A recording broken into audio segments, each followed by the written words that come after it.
اور پھر اس نے وہیں انتظار کرنے کا کہہ کر تیز تیز قدم اٹھاتے گھر کی طرف چل دیے۔ طالبان سامنے والے کمرے میں بیٹھے کھانا کھا رہے تھے۔ آپ نے اوزار ایک طرف رکھے اور ان کے پاس ہی چارپائی پر بیٹھ گئے۔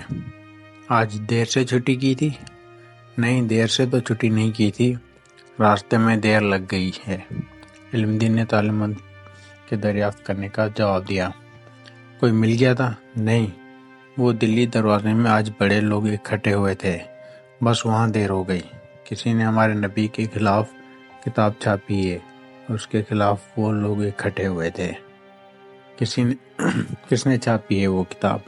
طالبان نے علم دین کے جواب پر حیرت زدہ ہوتے ہوئے پوچھا تو آپ نے لا علمی کا اظہار کیا اور ساتھ ہی جلسے میں ہونے والی تقریروں کا ذکر کرتے ہوئے بتایا کہ وہ کہہ رہے تھے مسلمانوں کتاب چھاپنے والے اس شیطان کو جان سے مار دو۔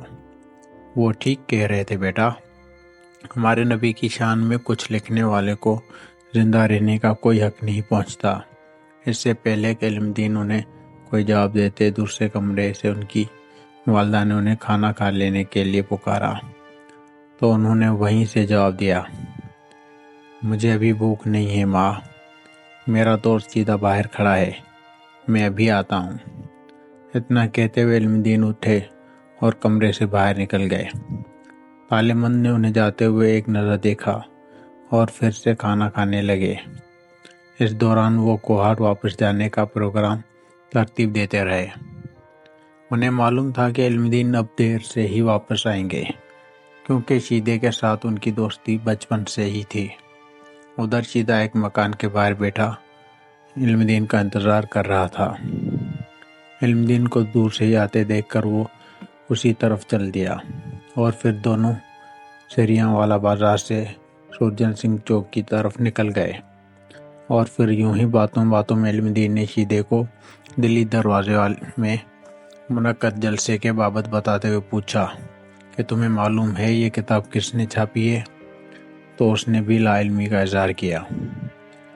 اسے کیا معلوم تھا، وہ بھی تو علم دین کی طرح بے خبری ہی تھا۔ وہ کچھ دیر ادھر گھومتے رہے اور پھر واپسی پر سریاں والا بازار میں دودھ دہی والے کے دکان پر بیٹھے کہ اتنے میں آمین صاحب جو سرجن سنگھ چوک میں دکان کرتے تھے ادھر آ نکلے۔ وہ علم دین کے ساتھ بہت پیار کرتے تھے، لیکن ان کا شیدے کے ساتھ اٹھنا بیٹھنا ان کو اچھا نہیں لگتا تھا۔ وہ جانتے تھے کہ شیدہ یوں ہی دن رات بے مقصد گھومتا رہتا ہے۔ کئی بار انہوں نے علم دین کو اشارتاً سمجھایا بھی تھا، لیکن نتیجہ کچھ بھی نہ نکلا۔ اور آج پھر انہوں نے دونوں کو سرجن سنگھ چوک میں بھی گھومتے دیکھا تھا۔ انہیں وہاں بیٹھے دیکھ کر وہ غصے سے لال پیلا ہو گئے۔ علم دین کو بلانا چاہا اور پھر کچھ سوچ کر آگے کو چل دیے۔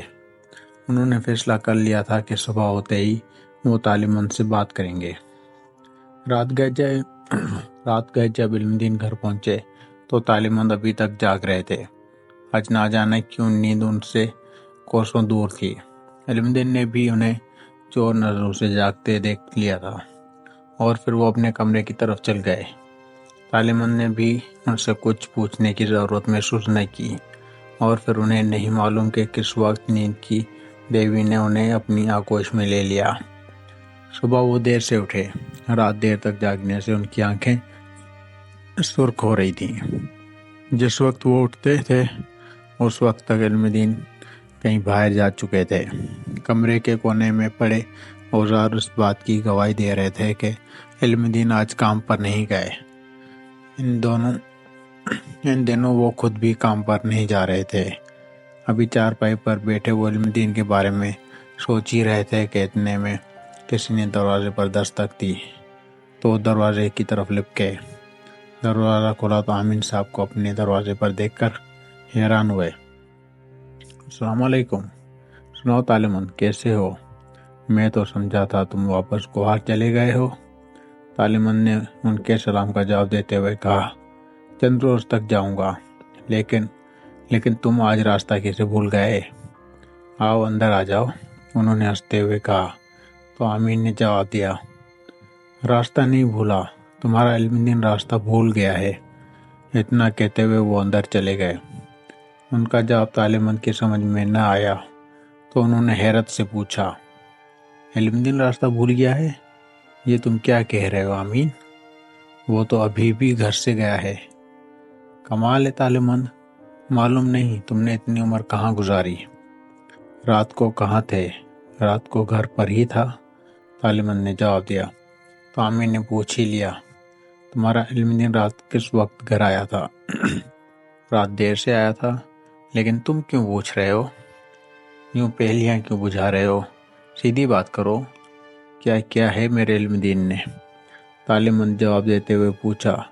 تو آمین نے کہا، دیکھ طالب علم، تم میرے دوست ہو اور میں بھی علم دین کو اتنا ہی چاہتا ہوں جتنا تم۔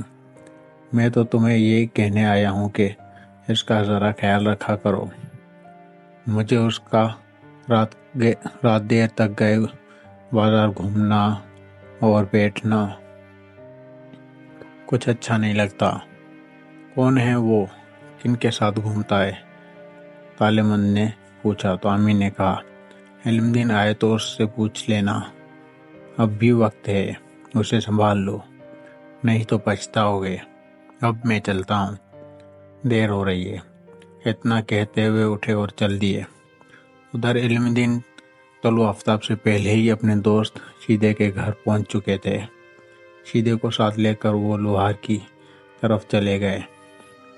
اس دوران بھی جلسے میں ہونے والی تقریر ہی ان کا موضوع گفتگو رہی۔ لوہار پولیس اسٹیشن کے سامنے ہی شیدے کا ایک دوست رہتا تھا۔ انہوں نے اسے بھی ساتھ لے لیا اور پرانی انارکلی کی طرف نکل گئے۔ یوں ہی باتوں باتوں میں جب گزشتہ روز ہونے والے جلسے کا ذکر چلا تو شیدے کے دوست کی زبانی انہیں معلوم ہوا کہ نبی کریم صلی اللہ علیہ وسلم کی شان کے خلاف کتاب چھاپنے والا راجپال نامی شخص انارکلی میں ہی رہتا ہے، انارکلی میں ہی ہسپتال روڈ پر رہتا ہے۔ علم دین شیدے اور اس کے دوست کے ساتھ دن بھر گھومتے رہے اور پھر وہ شیدے کے ہمراہ کے گھر چلے گئے۔ غروب آفتاب کے وقت جب وہ گھر کی طرف واپس جا رہے تھے تو مسجد وزیر خان کے قریب گزشتہ روز کی طرح ایک اور ہجوم دیکھا تو وہ رک گئے۔ یہ جلسہ عام بھی رجپال کے خلاف ہی تھا۔ علم دین ابھی اس ہجوم میں شامل ہو گئے۔ عشاء کی اذان تک مقررین تقریریں کرتے رہے اور لوگ راجپال کے خلاف قانونی کارروائی کرنے کے نعرے لگاتے رہے۔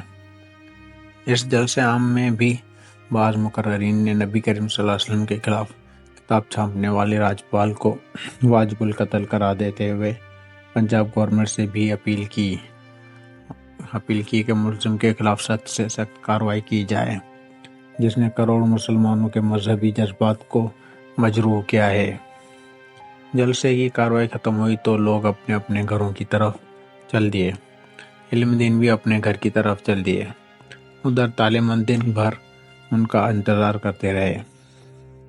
ان کی سمجھ میں نہیں آ رہا تھا کہ علم دین آج کس طرف نکل گیا ہے، کیونکہ اس سے پہلے انہوں نے کبھی اتنی دیر نہیں لگائی تھی۔ انہیں رہ رہ کر شدت سے غصہ آ رہا تھا کہ اس نے علم دین کو بگاڑ دیا ہے۔ علم دین اس روز کام پر بھی نہیں گئے تھے، جس کی وجہ سے طالب علم سخت غصے میں بھرے بیٹھے تھے۔ غروب آفتاب کے وقت وہ بے چین ہو گئے۔ جوں جوں وقت گزرتا جا رہا تھا ان کا غصہ بڑھتا جا رہا تھا۔ ایک بار انہوں نے ارادہ کیا کہ وہ شیدے کے گھر جا کر معلوم کریں اور پھر اسے خیال کو بھی دل سے نکال دیا۔ گھر کے تمام افراد ان کی پریشانی کا سبب جانتے تھے۔ ہر کوئی جانتا تھا کہ آج علم دین کی خیر نہیں، کیونکہ طالب علم کی غصیلی طبیعت سے سبھی واقف تھے۔ کسی کو کچھ کہنے کی جرات نہ ہو سکی۔